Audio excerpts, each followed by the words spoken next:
Assalamualaikum warahmatullahi wabarakatuh. Tahukah Anda bahwa Rasulullah SAW telah mengatakan 3 sumpah, di mana sumpah itu sangat berkaitan erat dengan kehidupan kita sekarang ini. 3 sumpah ini tentunya maknanya tidaklah bermain-main, karena beliau menyebutkan 3 perkara ini dengan penuh tanggung jawab beliau. Dan sumpah atas 3 perkara tersebut terjadi saat akhir masa wafat beliau, saat di mana beliau sedang menghembuskan nafas terakhirnya. Dan kita sebagai umatnya tentunya wajib mengetahui 3 perkara tentang apakah sumpah yang pernah beliau ucapkan itu.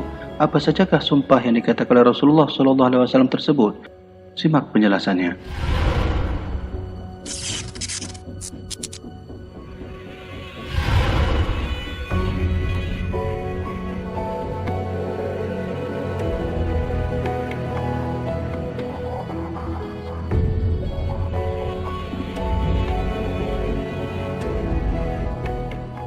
Dalam sebuah riwayat hadis sahih yang diriwayatkan oleh Imam Ahmad, bahwasanya Rasulullah SAW pernah bersabda, ada 3 perkara yang aku bersumpah atas ketiganya.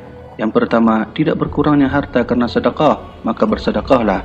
Yang kedua, tidaklah seorang yang memaafkan perbuatan orang yang zalim kepada dirinya, melainkan akan Allah tambah dengan kemuliaannya. Yang ketiga, dan tidaklah seorang yang membuka pintu atas dirinya untuk meminta-minta kepada manusia, melainkan akan Allah buka untuknya pintu menuju kefakiran.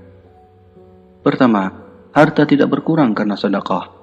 Hal ini merupakan sumpah Nabi yang pertama. Segala amalan soleh berupa sedekah, infak dan zakat yang dilakukan di jalan Allah Subhanahu wa taala tidak akan membuat kekayaan dan kepemilikan harta seorang berkurang. Justru sebaliknya, dengan bersedekah rizki yang didapatkan akan bertambah berkali-kali lipat. Oleh karena itu, Rasulullah SAW sangat menyarankan umatnya untuk selalu bersedekah dalam bentuk apapun, karena sesungguhnya bersedekah adalah salah satu jalan di antara beberapa jalan dakwah. Dalam hal ini, Allah tidak menyia-nyiakan pengorbanan seseorang dalam bersedekah walaupun secuil apapun. Maka tetaplah Allah akan membalaskannya dengan pahala yang sangat besar. Dalam hal ini, Allah Subhanahu wa taala berfirman,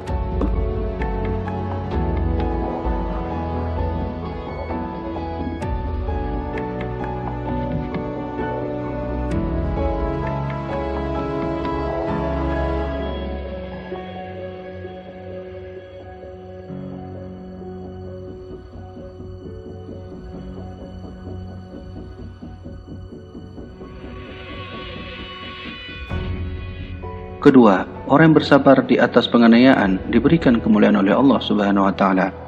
Di antara hikmah adanya orang yang zalim adalah anjuran bagi kita untuk berlaku sabar dan tidak meladeni kezaliman tersebut.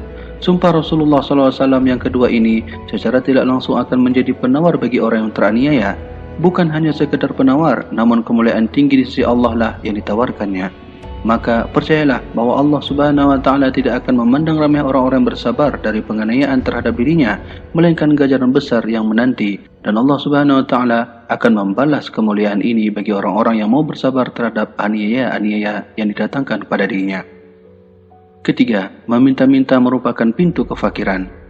Ini adalah sumpah Nabi yang ketiga, yaitu sumpah Rasulullah SAW atas orang yang meminta-minta, maka dia akan mendapatkan kefakiran. Islam mengerjakan kepada umatnya untuk mencari rezeki dengan cara yang terhormat dan mencela budaya-budaya yang meminta-minta.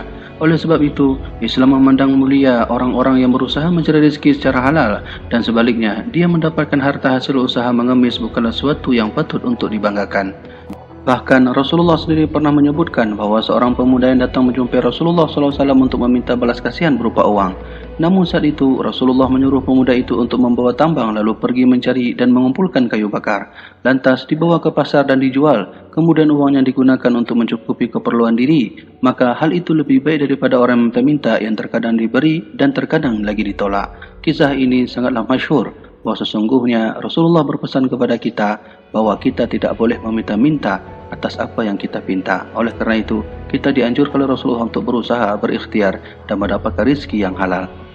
Demikianlah 3 substansi sumpah Rasulullah SAW bagi seluruh umatnya. Sekarang tinggal bagaimanakah sikap kita menghadapinya. Apakah berusaha untuk menjalankannya atau tidak? Dan sungguh beruntunglah orang-orang yang mampu mengamalkan perintah dan anjuran Rasulullah SAW tersebut. Wallahu a'lam bishawab. Wassalamualaikum warahmatullahi wabarakatuh.